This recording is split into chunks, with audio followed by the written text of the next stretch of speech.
Ubisoft has put out some pretty terrible content, and while Assassin's Creed Shadows had already faced a lot of problems and backlash, it looks like they want to continue to embarrass themselves because now they're doing an Attack on Titan crossover that looks abysmal, and they are getting demolished for it. I have a few different things to show off, but before I get into the topic, if you enjoy the content I create, check out the links in the description, join the community in my live streams, and consider supporting through Patreon or YouTube memberships. Now, when we are talking about a AAA game and from a company that has claimed to make quadruple A games in the past, you expect a certain level of quality from them, and they just continue to disappoint the fans that they have and that they're quickly losing because now they're doing this big Attack on Titan crossover that is making them get a beatdown. Now, with Assassin's Creed Shadows, a major problem people had when it released was its historical inaccuracies.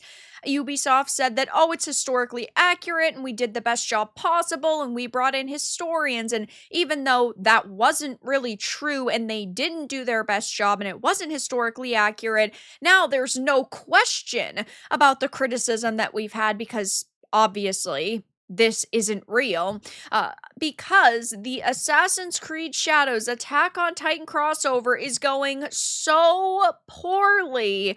They are now facing major problems.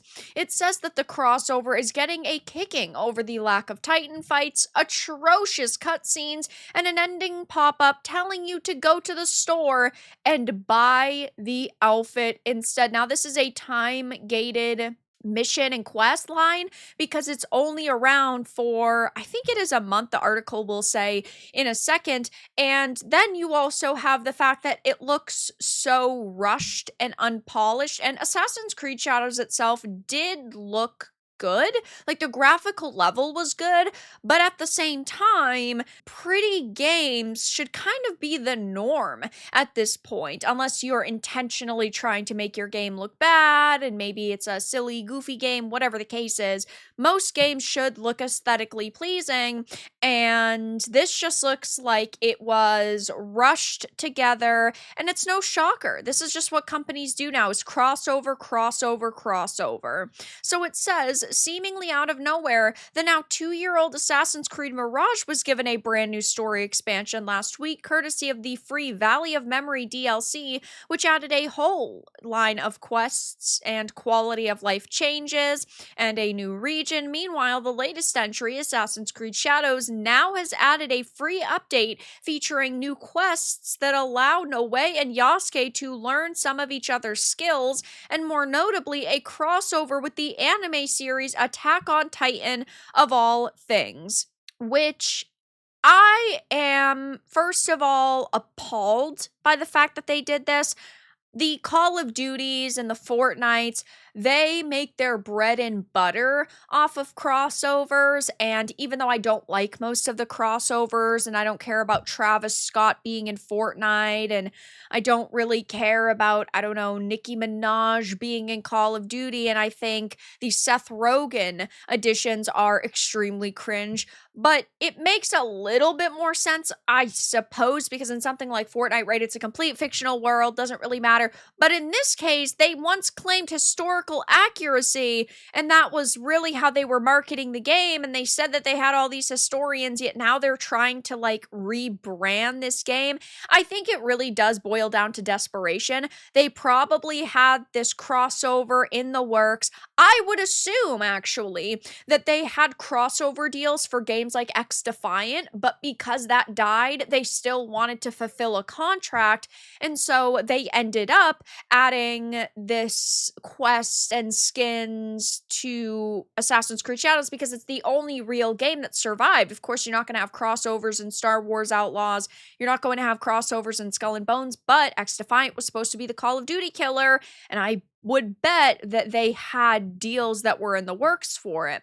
But to top all of that off, not only is apparently 90% of the entire collab quest just very generic climbing and swinging with really poorly put together routes, they guide you to the store after you have completed this which is crazy. They tell you to go to the store and buy the outfit. This is upsetting a lot of people, and rightfully so. Some of these images are complete nightmare fuel. I mean, they look terrible. They look so low quality. This looks like something out of the Gollum game, which definitely isn't a compliment, though people are saying their jaw dropped during these cutscenes, not due to how amazing they were, but how bad they were. I'd say this was the most low effort I've ever seen that has been put into a Ubisoft game. Nothing screamed interesting about this quest, and when you finally get to face a Titan, you're just running away from it until it's trapped underground, and that's it. Nothing happens. You don't win anything except for a promotional new cosmetic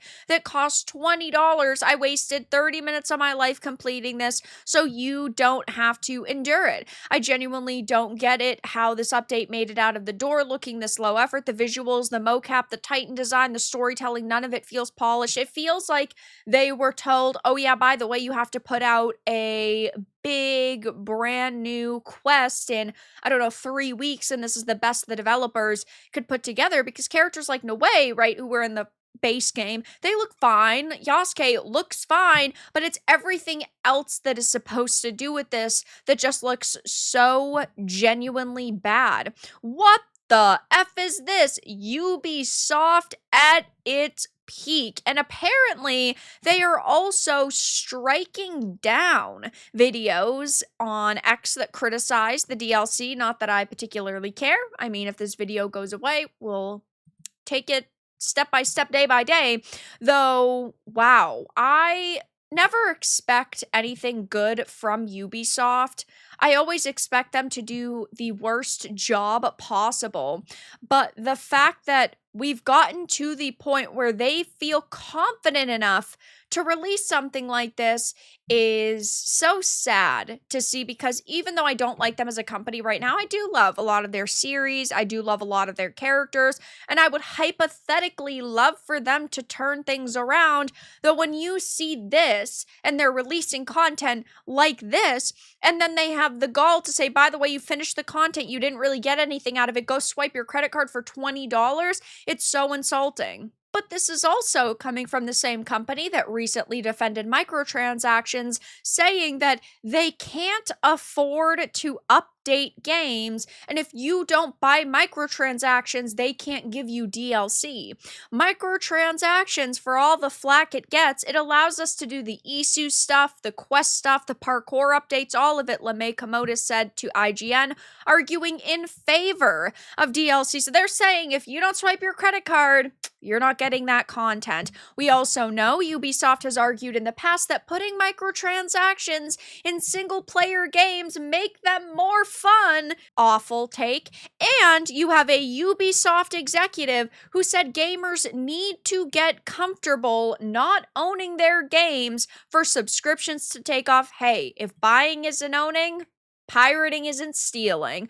I hate to see this happen to companies. I want the gaming industry to thrive, but I cannot sit here and defend Ubisoft in any way, shape, or form, and it's a big reason why their games have recently failed. This image alone proves it. Skull and Bones was a quadruple A failure, didn't have open ship exploration, didn't have swimming, didn't have basic features you'd expect in a title like that. X-Defiant died in about a year.